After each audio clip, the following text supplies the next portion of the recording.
On this week's Clone Correct, the Colt 723.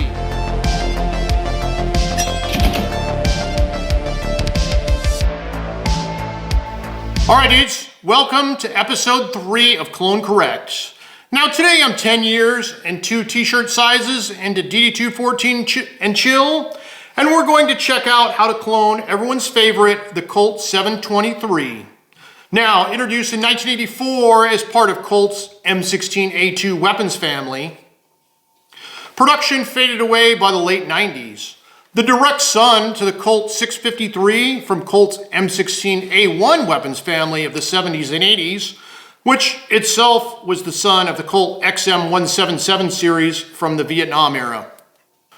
Part of what I call the lightweight trio, the 3 models being the 733 with 11.5-inch barrel, the 723 with 14.5-inch barrel, and the 711 with 20-inch barrel. Like the 733 in the earlier episode, I use the term 723 rather generically, as Colt did produce a handful of other models that were all very similar in configuration, but might have a different model number based on something as small as burst versus auto fire control. Most of us, of course, know it from its use by Special Forces Operational Detachment Delta, or Delta Force. Most famously used during the 1993 Battle of Mogadishu, which was immortalized in a book and later a movie adaptation. Now, Delta first procured the Colt 723 about 1986, and while it was largely replaced with M4A1s in the late 90s, it soldiered on until the early years of the GWAT, where it still found use for things like M203 hosts. Now, the 723 did see some use in the 75th Ranger Regiment. To me, this photo looks like it was taken about 1989, possibly during the invasion of Panama. The 723 was part of Colt's law enforcement commercial export line. So, like the 733 in the last episode, there was quite a bit of parts variation during production. The only constant is a 14.5-inch barrel, 1-in-7 twist. Now, for cloning purposes, I would argue that there are 2 major variations that saw U.S. military service that can be cloned. Early, like this rifle, and late, like this rifle. Of course, with these late 80s and 90s commercial rifles, there's no hard and fast rules.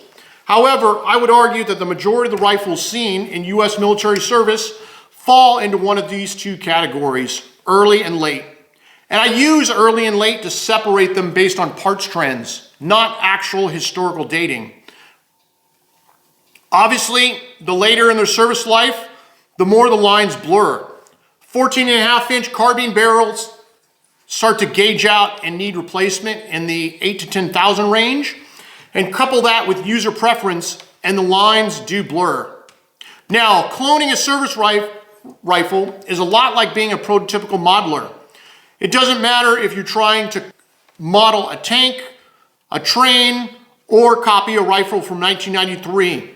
The best way to start is always to consult prototype photographs or historical photographs from the time period.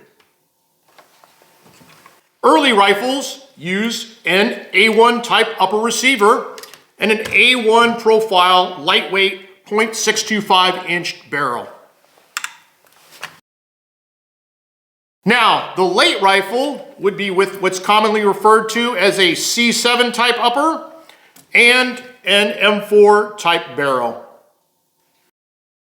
Now, are there any turnkey clones? During the 80s, Colt did make a Sporter II carbine that looked like a 723 of the era, but with a 16-inch barrel. It does, however, have the usual Colt Sporter era problems. Oddball lower, large pivot pin, etc. They are also at collector prices. Now, in the late 90s, early 2000s, Colt did small runs of the AR-6320. Roll marked as the AR-15 lightweight, it had a 16-inch lightweight barrel, but modern 2001 era lower. Since they were such a small run, they are difficult to find today, and as such, bring a premium. Today, The Harrington and Richardson label of Palmetto State Armory does make a few different varieties.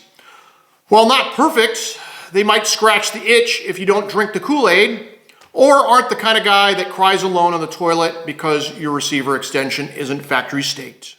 Now to the slideshow. If you are the kind of guy that cries alone in the toilet because the forge code on his upper doesn't match the arrow of his project rifle, then you have to build it. So, what parts go with what? I will explain.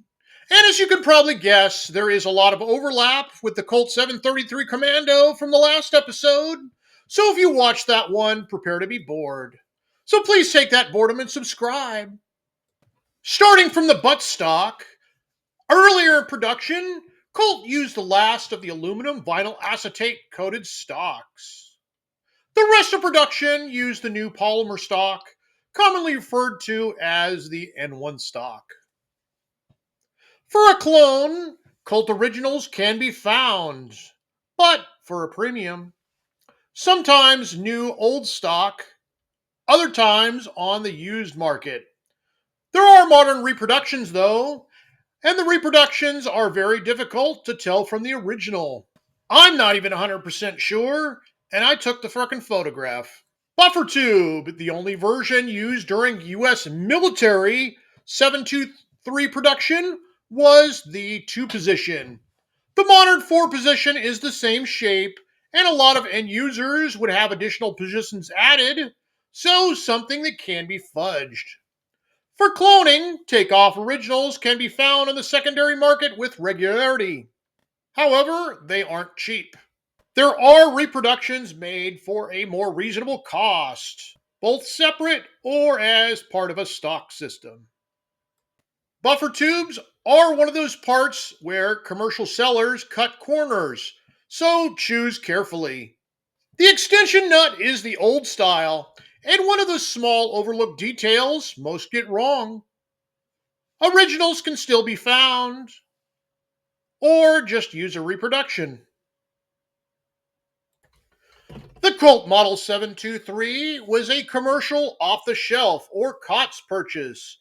As such, there was no set standard on what lower was used. Some rifles used an A1 shaped lower, but with A2 markings. Other rifles used A2 shaped lowers with A2 markings.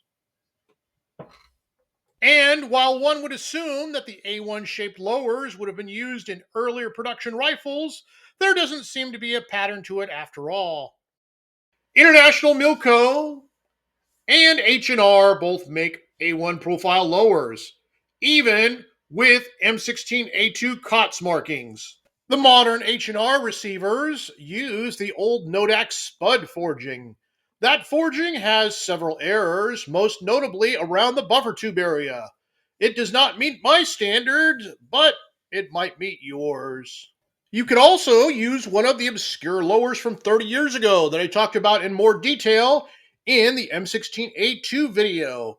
That approach is exactly what I did. More recently, Bad Attitude Department, a company that already makes a slew of clone and tribute lowers, recently started to show a new A1 shaped lower. From the photos on their website, not bad, and time will tell if it's a good alternative. Colt A2 profile. The only way to get one is either a period Colt or find one of the obscure commercial lowers from the 90s that use the same profile, which ironically, those are harder to find than the Colt ones. My personal preference when starting an M16A2 carbine project, be it a 733 or 723 or 727, is to find a used law enforcement Colt AR-15A2 government carbine and use the lower half. With that method, you get the proper lower, a 2-position extension, a factory staked receiver extension nut, and an N1 stock. With what these parts go for on the secondary market, it is cheaper in the long run. Pistol grip. From the factory, the Colt 723 would have used the Fat A2 style grip. This grip is different than the modern grips sold today. There are no commercial alternatives, So you are SOL unless you get an original Colt grip, which are easy enough to find. In the mid 90s onwards, some Delta rifles began to use the Lone Star Ordnance stowaway grip. Originals aren't cheap, but luckily B5 makes a reproduction that is very good. Upper. Some rifles use an A1 upper, but with A2 style port door and forward assist. Generally, this was earlier in production. Others use what collectors commonly call the C7 upper. Colt referred to it as A2 field sights. It combines the A1 style windage knob with A2 style brass deflector. CH was by far the most common forge code on these. This image is from the 1985 Colt manual, and this brochure is from much later in production. Others may have been used as well as all markings removed. Finding an original Colt today isn't really difficult. Finding one for a reasonable cost is. There are reasonably priced pre-productions. However, like all commercial parts, sometimes they're great, other times not so much. So choose. Choose wisely. Forward assist.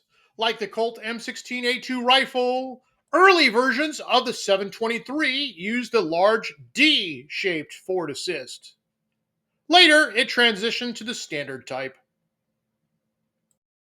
Handguards. The same slim handguards from the M16A1 weapons family was used.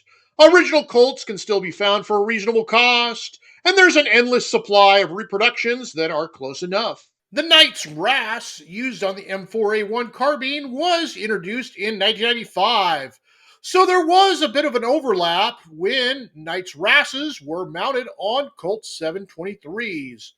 Barrel. Earlier in production, a lightweight A1 profile barrel, 0.625 inches in diameter under the front sight base, was used. Original barrels are marked like this. Specialized Armament in Arizona does have Colt barrels, but they are not cheap. Finding a reproduction barrel in the original 14.5-inch length is difficult, as none of the companies that made them still offer them, and cutting down a longer barrel brings its own set of problems. A 14.7-inch version is easy. Green Mountain Barrels, who is long rumored to be a possible OEM for Colt at times, makes a strip barrel for a reasonable cost. And Palmetto State Armory makes a turnkey version. Over the years, I have found 14.7 inches to be the best compromise in regards to the 14.5-inch barrel problem. With a 14.7 barrel, the flash hider can be pin and welded, bringing the barrel length to an overall length over 16 inches, so the build can remain a Title I rifle. No spacer or weird extended flash hider is needed, and the extra length required is easier hidden in the barrel. 60-inch versions can be found as well. The Colt 6520 was a very popular rifle for law enforcement sales, so there are plenty of takeoff barrels floating around for a reasonable cost. You could also take a 16-inch barrel and have it cut down. This is what I did for one of my builds originally. John Thomas at Retro Arms Works cut my 16-inch Colt barrel down to about 14.5 inches, added a bell-shaped spacer to mimic the 723 profile, and then pin and welded the flash hider. Later, this changed to a new M4 style barrel that was also used on the 727/M16A2 carbine. This barrel is 0.750 inches in diameter under the front sight base. These 723/727 barrels do have a slightly different profile than modern M4 barrels, near the grenade launcher groove. But this difference is so small that I barely notice, even side by side. Real 727/723 barrels are marked with a C that is in parentheses, like this. Finding an original is rather hard, as barrels were a consumable item, and during the M16A2 carbine's heyday, the MP5 still reigned supreme, So there were not many law enforcement sales, which would have been the main source of parts. Oftentimes, the only way to get a 723 barrel is part of a 723 parts kit, which of course aren't cheap. And personally, I question the logic of spending a premium for a used parts kit from a weapon system that burns out barrels and breaks bolts in the 8 to 10,000 round range. Front sight bases, like other fixed carry handle carbines, the 723 used a A2 front sight base, which is lower than the modern version intended for flat tops. They used to mark modern flat top front sight bases with an F, but that isn't consistently done anymore. What are the alternatives? If you drink the Colt Kool-Aid like I do, you can try to find a Colt 777 barrel.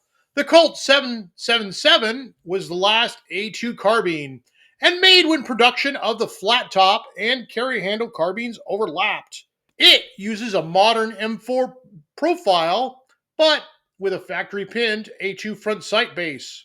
Not easy to find, but statistically easier to find than a 723/727 barrel, as Colt did release a huge batch of the 777 barrels and parts to the civvy market in the late 90s, while the Colt 723/727 or its parts were never officially released en masse.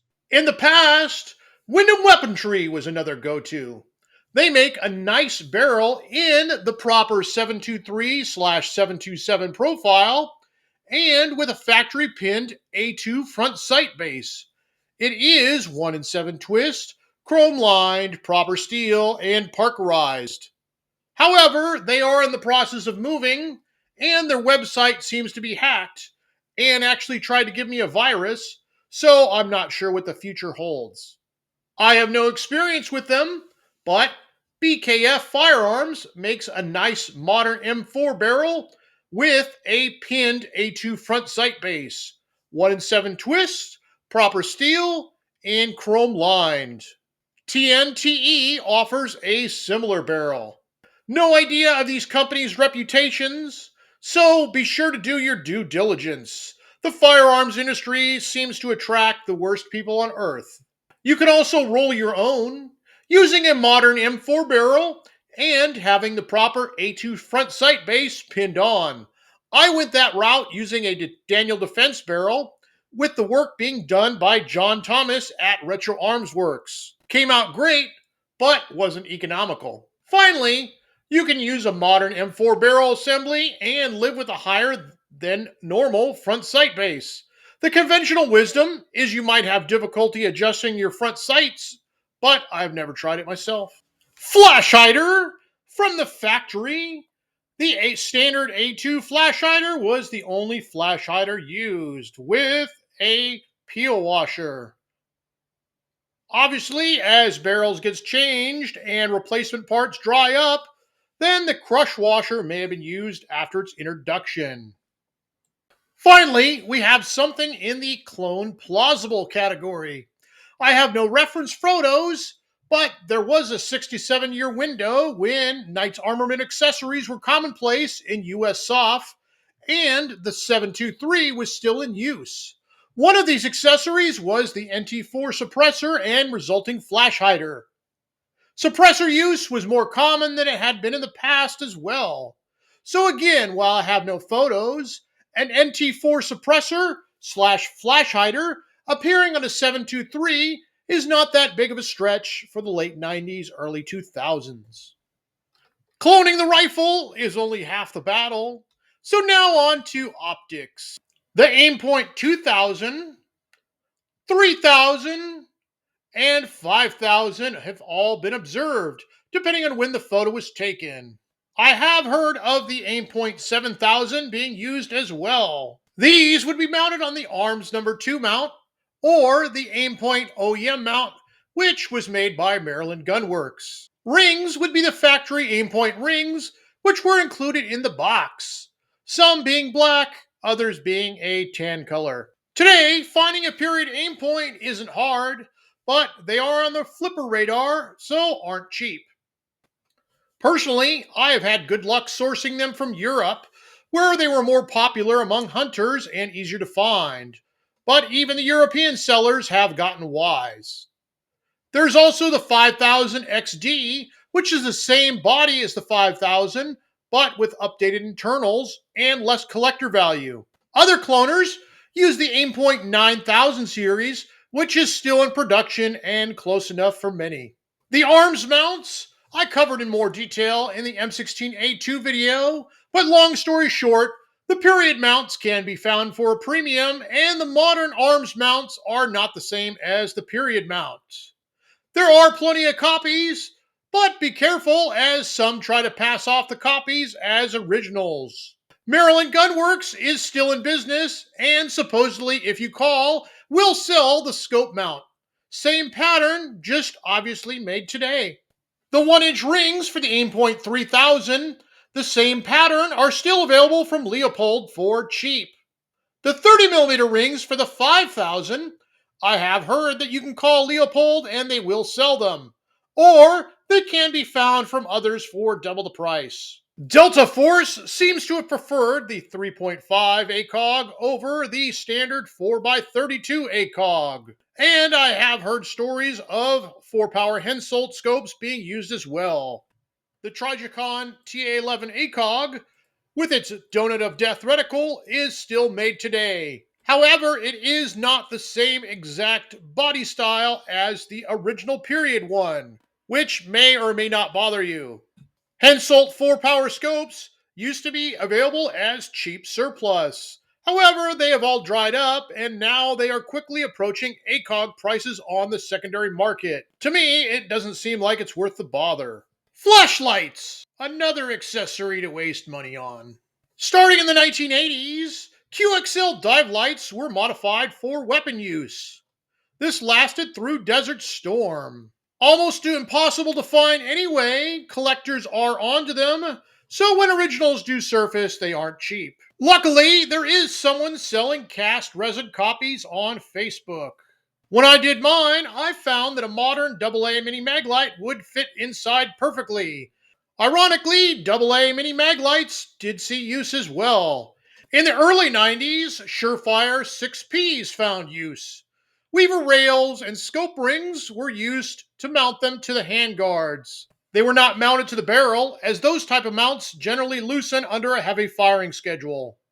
Finally, the Surefire 660, with its remote pressure pad, was used as well. Today, vintage Surefires are easy enough to find, and there are plenty of replicas of various quality. Bear in mind, the Surefire products did have a lot of changes over the years, so I'm really only scratching the surface. Beginning in the early 90s, we see the first appearance of the Gangster Grip and its evolution. Originals are impossible to find today, and personally, unless I know the absolute provenance of the item, I wouldn't trust any so-called quote-unquote originals either, as there are plenty of reproductions made available today. I have done 3 clones over the years, but have only kept 2. This first one I cloned an early rifle. I was lucky enough to find a nice pre-94 Colt AR-15A2 lower half. It has the proper proper lower shape with the factory receiver extension and factory staked castle nut. I added a Colt metal stock. Now the upper is an original Colt M-16A1 A1 upper, and then I swapped out the port door and the forward assist for the A2 style. Now the barrel currently is an original Colt 14.5-inch barrel. Originally I had a different barrel set up, that it was a 14.7-inch barrel that was pinned with a pin and welded flash hider so that it remained Title I. But the rest of the rifle was so nice that when specialized armament got in Colt barrels, I had to spring for the original, as well as a tax stamp to SBR it. Now the optic is an Aimpoint 3000 mounted on a Maryland Gunworks mount. And then the forward grip is a cut down Lone Star Ordnance grip. At one time, LSO sold these to paintball companies, so that when I bought this grip, it was cheaper to cut this down than a period Colt grip. Now the rail itself that I used for flashlight mounting is not clone correct, but it looks the part. It's an old GG&G rail that uses kind of a Weaver profile. Now, here is how the rifle originally looked with a faux QXL dive light and an Aimpoint 2000. Now, this second one is also an SBR because at one time I was thinking of using it as a suppressor host. Now for this late clone, I used another Colt AR-15A2 lower half from the 90s. Now one of the advantages of using these lowers is that you get the proper lower shape, the factory staked receiver extension, as well as the N1 stock. Now you can still find law enforcement trade-in Colt 6520s for a reasonable cost, and they're a great source of parts. Oftentimes in cloning, it's cheaper to overbuy and then sell off the excess. Now the upper is a nice period Colt upper with CH forge mark.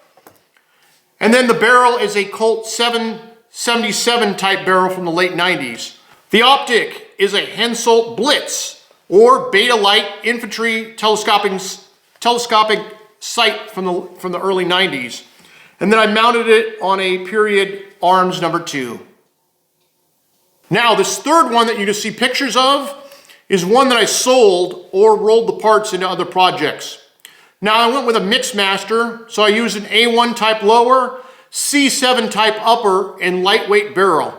I used this photograph, which was supposedly taken in 1993 during joint Delta and SAS training, as my inspiration. If you notice, the optics suite and other accessory setups that was used in this photo, I rolled into the earlier rifle. All right, dudes. Thanks for watching. Please like, share, subscribe, and all that sort of good stuff. Join us next time where we learn how to properly clone the Colt 727. Till next time, dudes. Now, please consider watching some of my other videos, or I'll tell everyone that you used a 4-position extension on your 723 project.